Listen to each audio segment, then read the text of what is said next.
yourself? Okay. You introduce yourself. It's okay. It's perfect. Okay, so my name is Juan Burriel Bielsa. I am the senior sales executive for Cambridge University Press in Iberia, so Spain and Portugal. And as I was saying, I speak Spanish and English, and I understand because I've been traveling for long to Portugal, but unfortunately I don't, yo no falo portugués. So I will try to speak slowly in English. And anyway, if you have any questions at the end, in Spanish, in English, and in Portuguese, where we can answer all of them. So no worries. I think we have plenty of time because my presentation is going to last about 20 to 30 minutes. And so we'll have time to any comments and questions after the presentation. So as you can see on the first slide, I'm going to talk about the transformative agreement with Cambridge University Press, and I would like to talk not just about the transformative agreement with Cambridge. We want to talk about even about the formal proposal for Portugal, because as you know, we are going to offer a new proposal with a real transformative agreement for all Portuguese institutions.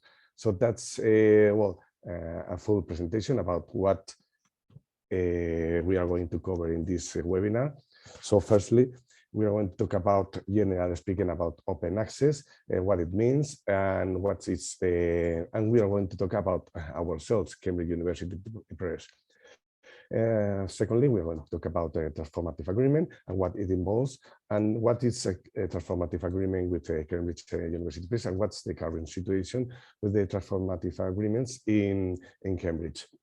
And later we will speak about the post-sale support, because it's not just about open access and transformative agreement, everything that it's involved in all this process.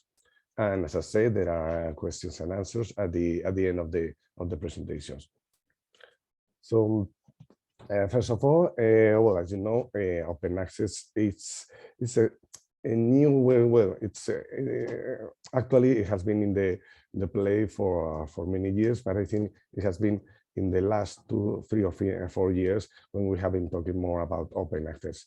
And there are different meanings, but really what it means is that. Yeah? Sorry to interrupt you. Temos problema com o som? Todos ouvem ou é só a Isabel Sá que está com problema de som? Yo te digo bajito. Pero ¿me oyes bajito? Mira, a ver si... Espera, si puedo modificar... Para mí o som está ok también. Ah, está bien, vale. Sí, el micrófono lo tengo aquí al lado. I have the microphone here, right below. But let me know if you have any problem to hear me. Oh, and now I have problem with the screen. Isabel, não sei se talvez possa ser algum problema da internet. Bom, se houver algum problema, Okay. a gente vai disponibilizar a gravação depois. Okay. So. Ok. Seguimos, Juan. Okay, can you hear me? Yes. It's okay. Okay, thank you. So I will try to speak louder. So what, as I was saying, open access tries to make scholarly research permanently available to be online without restriction. So usually when we talk about open access, it's when we are charging an APC, an article processing charge. So this is a chart when you can see all the different kinds of, when it means a full legal open access, a hybrid, a diamond, or non-open access. Or non-open access, it would be the traditional subscription. So all of them have the same structure. It's there is no differentiation about the articles. All of them are peer reviewed. All of them have follow the same process. So the only difference is that if they are accessible or not accessible to other readers. So that's a way to make, as I say, your research more available to more customers, to more researchers, to more professors, to more students. So what are the benefits of open access?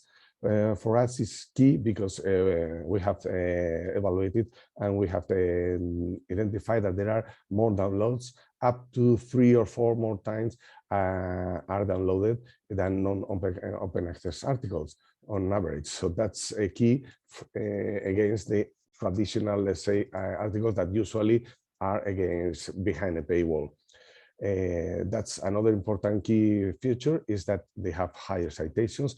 So depending on the article and the journal, but the average we have identified about 30 or 50% more citation than a non-open access article. And as I say, that's really important, the wider reach, because it's freely available online globally. So it allows to anyone, anywhere, to find, read, and benefit from the research. So that's the key point. And talking about ourselves, I always like to explain that Cambridge University Press, it's a press publisher. So we are a department of the University of Cambridge. As you can see in both sides, these are our statutes. So we are a non-for-profit organization, and our main principles, our purpose is to advance learning, knowledge, and research worldwide. So we follow the same rules, the same statutes that the rest of the University of Cambridge. So as the university has embraced and is promoting the open research, open access, we are following the same route. It's not just because it's a mandate, because it's in something in fashion, it's because we are committed, really committed to this change in the research in the academic area. So what's our ambition? So as you can see in the graph, we are moving our collection-based publishing. From the beginning, 4 or 5 years ago, it was at 10% of our content in journals. It was 10% open access, and now it's growing increasingly from 16, 24, 37, and now currently it's about 40 something. So our ambition is by 2025, when there is this plan as the mandate, is to reach about 70%, 75% of open access in research. And the rest, it will continue behind paywall because there is no research content. So that's our ambition. So this is our already 3 years plan, and I think we are in the right way to move in that direction. So as I said, we are committed, we are fully committed to be an open access publisher, and we are following several routes. One of them that I will explain later, and that's the key point for today's webinar, is to reach a transformative agreement. That's what, in a license, we get down this kind of agreement, special agreements that permit to read and publish at the same time. And on the other hand, but it's something as well important, it's our transformative journals program. So we are changing the way we operate, the way we publish. We are publishing new kind of titles, new ways of publishing. We are transforming our journals. Some of our journals that were traditional now are open access, and we are investing in another platforms like Cambridge Open Engage, where you can upload preprint material for research to share with another researchers.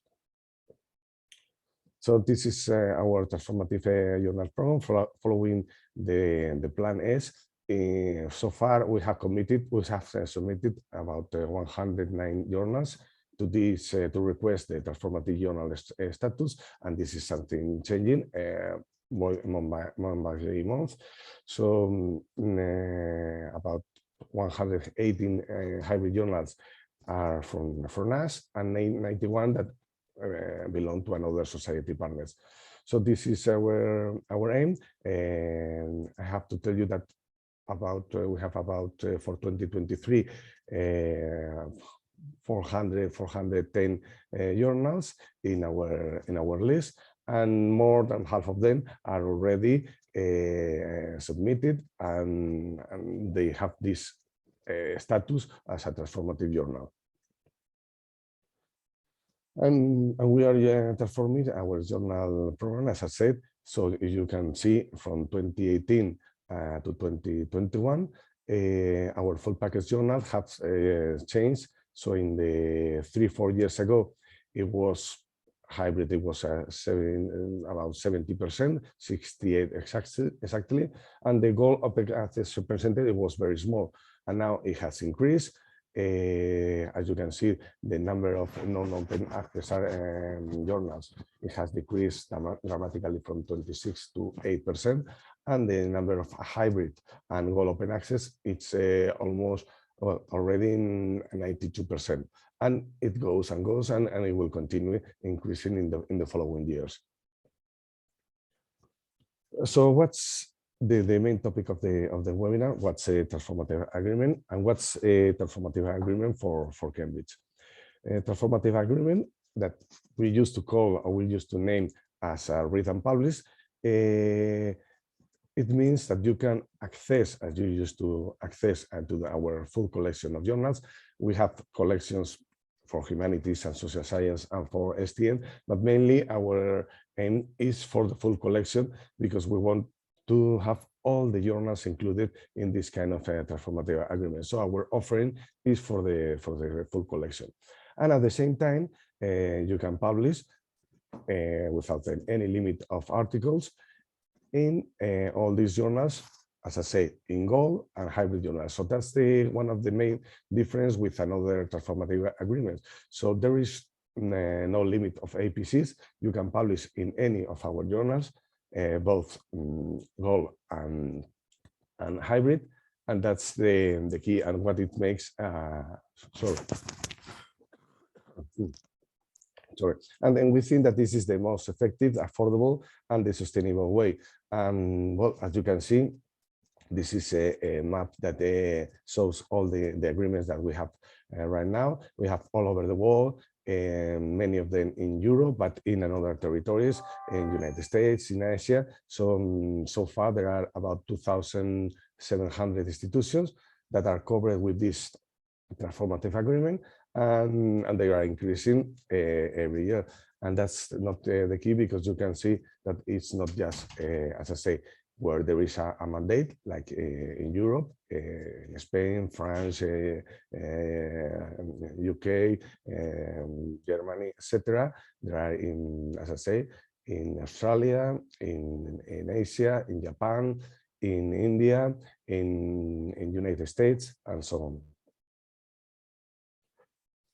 So we think that, as I said, this is the best way, a transformative agreement, to create a close collaborative partnership with institutions, because we are working together in a sustainable model that in the long term, I think it will be beneficial for both of us, institutions, universities, research institutes, and Cambridge University Press. Why? Because it's maximize the value for your serious budget, because you can, at the same time, you are accessing to this full range of journals. As I said, there is no limit in open publishing. There is no limit of APC with one annual payment, and you have this initial, as I commented at the beginning, you have an increasing visibility and discoverability of the research of your institution. And it doesn't have any additional cost to your faculty or to your library. And we have to be sure that we cover all this purpose. We have a post-sale support, because we want to assure that we are going to have success. So it includes training, marketing, and a dedicated inbox to handle any queries from authors. I will explain a little bit later what's this kind of post-sale support. So in summary, you can see here what's the open access publishing workflow. As you can see, it's similar to the traditional one. You have all the steps from the moment you take the decision to prepare a manuscript and to submit. It's reviewed, it's published, and the only difference is it would be in the fifth step, when you have the transaction process, that usually you have to pay an APC to become this article process.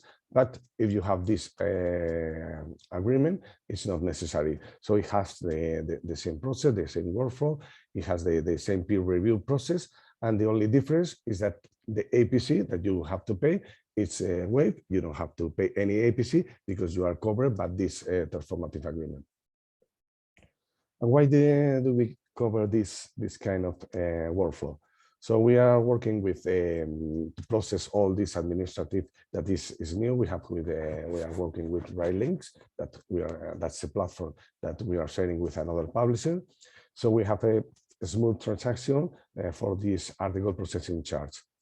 So you are participating in this kind of agreement.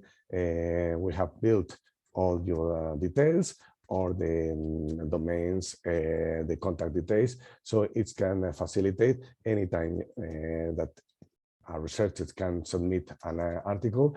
It's recognized because of the domain, because of the email address, so it goes in the more smooth way. So you don't need to authorize, you don't need to create any extra paperwork. So it's as easy as possible for the researcher or for the librarian. So what's the post-sale support that I was telling before?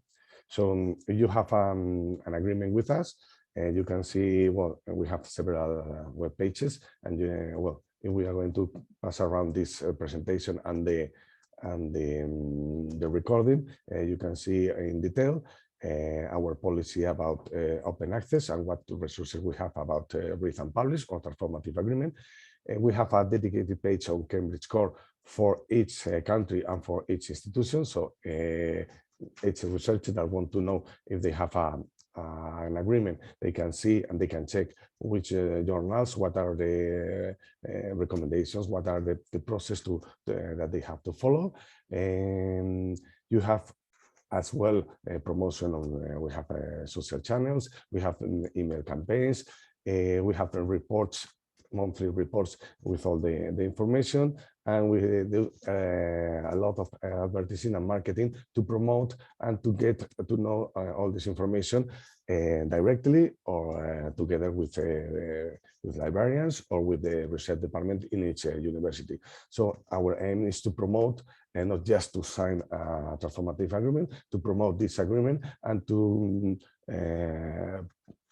spread the word all over the campus. And as I said, once we sign this kind of transformative agreement and it's set up every month, we send a report, a monthly report with all the information of the total articles, not just the open access, every article, even in the traditional, so you can check which researcher is submitting an article, and you can check if this open access or not open access. Even if it haven't been published in open access, we have a retroactive campaign, so we can recover those articles and publish in open access. So if any researcher, whatever the reason is, they are not aware of this transformative agreement, it doesn't matter because we are going to recover these articles. So we have all the details about the author name, the affiliation, the journal, the subject, the type of article, etc., etc. And as I said, we have plenty of resources that can be for authors, where they can see, we'll have some webinars, how to publish articles, open access articles with any journal from Cambridge University Press. And twice or 3 times a year, we have an open session for any author that want to join and see what's the way to publish with us and what's the process. Apart that, we have some leaflets, some video recordings, print information, whatever you need. We have as well information for you, for the librarian, with more information about our resources and how to publish and what's all the, even if you want to promote this agreement how to promote in your media to your users, to your researchers, to your professors. And we have there as well regular sessions for librarians and for authors, as I say, to see how this workflow works, how our platform, the agreement manager in RaceLinks works, and how to process. And even we have an inbox, open access queries, where you can ask any question, or you can ask it directly to me, and I can pass it to the right person. So more or less that would be I want to say. I would only want to stress that I think two of the key points of our transformative agreements is that firstly, you have the full range of our journals. We are talking about 400 journals in humanities and social science and STM, science, technology, and medicine. So we are covering every journal. And second and most important, I think is that there is no limit of APCs, so there is no a set number, so you can publish anywhere. We want to attract and appeal to researchers to publish with us, and that's our purpose. So, and that's the main focus of our transformative agreement, something that is beneficial for the institution because you can access and read in all our journals, and at the same time, your researchers can publish in any of our journals. Well, basically that's all. I think if there are, I don't know if there are any questions because I don't have access now to the platform, but I'm going to be out of the presentation.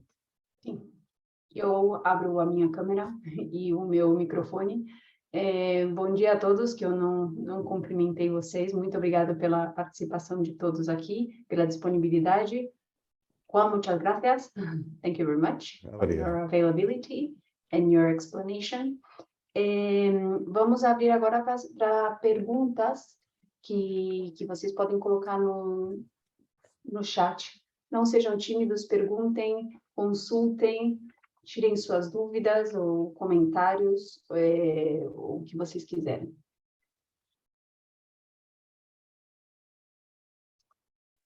Eu tenho algumas perguntas aqui no chat que mandaram somente para os panelistas.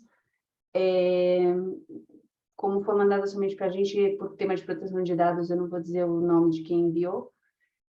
Aliás, acho que uma delas já foi respondida, mas acho importante também, essa pergunta é importante e é importante enfatizar. Em português, eu vou ler em inglês. Does the APCs are valid to publish in any of the Cambridge journals or not? Yes, sure. That's I think one of the key points of our transformative agreement. So we don't have a distinctions really between gold and hybrid. And gold is because it's full open access. Hybrid because you have at the same time traditional articles and APCs. But there is no limit. As I said, for 2023 we are going to have about 403. Let me check the number, exactly the number of more or less there will be hybrid journals 337. So that's the aim, and about 67 gold open access, and there will be still about 10-12 non-open access journals, and probably some of them are wondering why we still have non-open access journals. As I said, we publish some of our journals. We publish on our we are the owners, but some journals are still we are publishing on behalf of societies. And we are working with them. We are in negotiations to become these journals from traditional to this kind of hybrid or gold.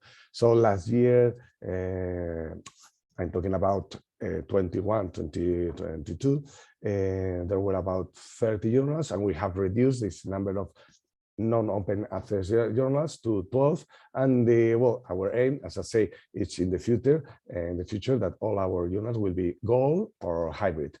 And as I say, that's approximately the percentage: 67 gold, fully gold, and more than 337 are hybrid. Thank you, Juan. I have another question. Yeah. Does the transformative agreement affect the submission criteria for publication? No, that's what I explained briefly. Well, maybe we would need another session, as I said, a webinar, a specific webinar for authors, because the criteria that we apply to all articles that are submitted is the same, is exactly the same, no matter if it's for a traditional journal, a hybrid journal, a gold journal, is going to follow the same route from the beginning when somebody submitted the article. It's the only difference is in the moment when it's approved and it has passed through this peer review process. In the moment that it's approved, and they will have to pay this APC, as the author is recognized because of the domain of the email address that they belong to whatever institution, and it has an agreement with us, then they wouldn't have to pay. The APC is recognized and it follows the same process. It's published. It depends. It's true that it depends on each journal. We have, as I say, more than 400 journals, and each journal have different requirements, the timing, the number of issues. Some of them are was just one volume a year, so they publish less articles. Some of them publish monthly. So, but the criteria, the quality is the same for all articles, no matter if they are open access or they are traditional. I have another funny question somehow.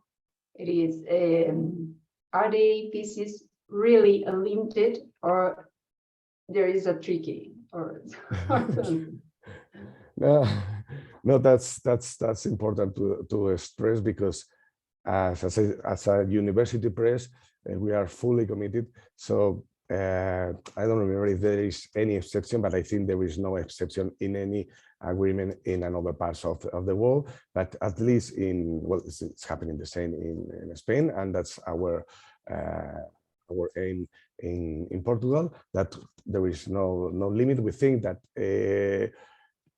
at the beginning, we were thinking that, if I can tell you the truth, that we will set a limit, that if we want to reach this objective, this target of open access in 2025, and it's a real movement, a real commitment towards this open access and full open access, we decided that the best decision was no limit of APCs. So, in fact, when we set in this platform, as I said, the agreement manager in RightsLink, well, you can define what's the limit, and I think there is a theoretical limit of 1,000 or 10,000. So that's because you have to set a limit, but there is not, as I said, there is no any limit, and in fact, we want to attract the quality publication. We want to attract the top researchers, the top investigations to our journals. So that's a good reason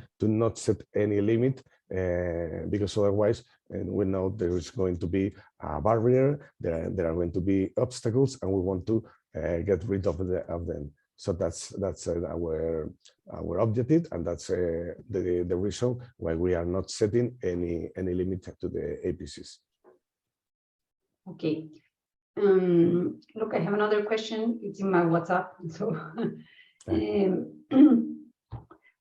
could you share with us the number of articles published with Cambridge for each university in this case? I imagine. Yeah, but I think that's the best way, because I don't know how many people are now connected, and that was the second step, I will say, if you want to have individual sessions or well by email or whatever the means better for you, we can, because it's an Excel. We have a summary of all the articles, but once we start the conversation, or once you want to know and to check the number of articles, we have the information from what we calculate is an average of the last 3 years. So we are not talking about the current year, so 2019, 2020, and 2021, and we have all the details of all the articles that have been published for each institution.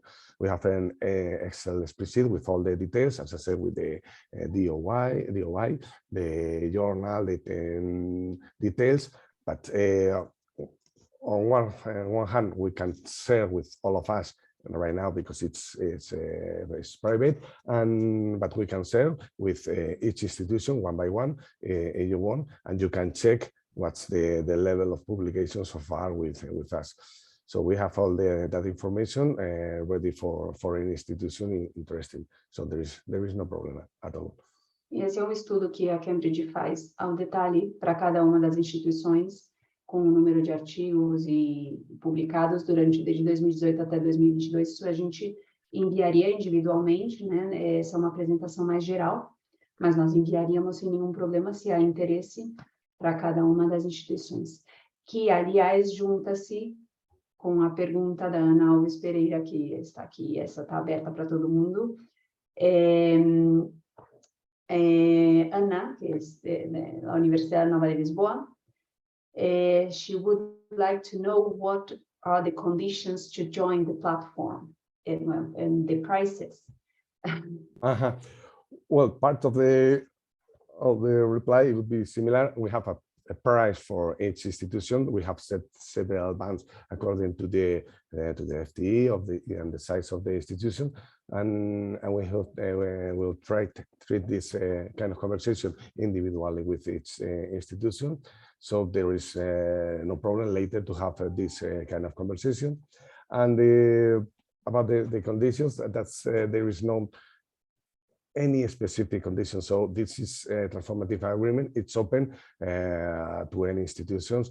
It doesn't matter if they have a package or just some subscription, or even if they don't have any subscription. There are some institutions that maybe they are interested or they are promoting this open access movement, and maybe they don't have any subscription and they want to start this conversation with us. So there is no limit. The only limit is that, as I said, we are offering this transformative agreement to any research institution. I mean, not just universities. Most of them would be universities or Instituto Politécnico or research centers, any kind of institution that would be interested. And as I said, it doesn't matter if they have already some subscription or even if they haven't published. In the moment they want to have this kind of transformative agreement, we start a conversation. We have a spreadsheet with all the institutions across Portugal. So I think it could be easy to reach, as I said, depending on the size and the FT of each institution. It would be different, the price and the conditions, but there is no minimum set condition or any specific requirement to have this transformative agreement. Pois é isso de perguntas, acho que já não temos mais. We don't have any questions. There is, I see another one in the chat, but I don't know if this plataforma. It's this one I have just read it. Okay. And I think that's it. I think this is all we have for questions. I will speak in Portuguese now. Okay. Somente agradecer a presença de vocês, muito obrigado. Thank you, Juan. Nós estamos disponíveis, como nós dissemos, essa realmente é uma apresentação geral para todo Portugal, né? Nós convidamos a todos os nossos clientes em Portugal e os nossos não clientes também. e estamos disponíveis para fazer uma apresentação individualizada para cada um de vocês. Cada universidade, cada instituição é um mundo, então podemos fazer uma apresentação mais exclusiva, podemos fazer uma oferta mais exclusiva para quem esteja interessado também, e podemos enviar essas informações detalhadas das publicações de cada uma das instituições. Isso depende de vocês. Eu vou colocar o meu e-mail, muitos de vocês já me conhecem, ou quase todos de vocês já me conhecem, na EBSCO faz 4 anos já. Também vou colocar o e-mail do Juan, mas qualquer coisa, também está o Arturo, enfim, estamos todos aqui da EBSCO e o Juan da Cambridge ao dispor para qualquer esclarecimento. Tá certo? Exato. Bom, eu queria só adicionar que nos próximos dias estarei enviando um e-mail com certificado de participação e com o link à gravação deste webinar. Ok? Queria agradecer também ao Juan. Juan, thank you very much for your time. Welcome. Lígia, muito obrigada. Não sei se quieres agregar algo, Juan. I just wanted to say thank you very much for attending this webinar. I hope it has been useful for all of you. You have, as I say, any question? Well, we have, you can send around this, send you a presentation with some links, videos, and links to the webpage. So there is, well, sometimes even more up-to-date information about our open access policy, open research, about any question that you can have about anything related with us. You can see what the kind of transformative agreement we have already reached with another institutions in another countries. And what you want to email us or contact in any way, as Lígia has said, we are at your disposal. Thank you, Juan. Vocês podem ver aí o e-mail da Lígia, o e-mail do Juan. Então, mais uma vez, muito obrigada e até a próxima.